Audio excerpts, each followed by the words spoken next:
Just after midnight, January 5th, 1980, Karen Hudson heard the news that changed her life forever. She was just 15 when her older sister woke her up from a sound sleep. Letting me know that Daddy had died, and I didn't understand. Daddy was Joe Hudson, the father of 3 and an Air Force veteran. Joe was working at the Silver Spur bar and package store on US 19 near Fox Hollow Drive. Karen says the job at the Silver Spur was fun for Joe. He even met celebrities. Johnny Cash would come in. Joe had just finished his shift that night in 1980 when a robber burst in. Karen says her father probably took the robbery personally. Because that's my dad. My dad was just hard-headed.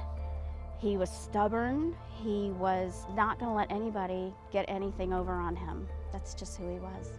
Within seconds, Joe Hudson was shot dead. He had just turned 50. The Silver Spur didn't look like much even back then. US 19 has grown up a lot since that time, and the Silver Spur has been replaced by a restaurant. Joe was gunned down just outside.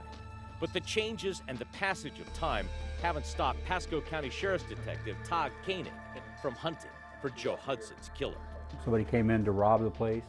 When they were being robbed in the front part, one of the guys ran to the back and said they were being robbed. Joe was done with work and having a beer in the bar when the robber came in. Joe Hudson runs out the back to try to either, stop him or to get identification, a tag number or something like that. And as soon as he opened the back door, he was shot. A single shotgun blast hit Joe, killing him instantly. One person was seen. They came in and did the robbery.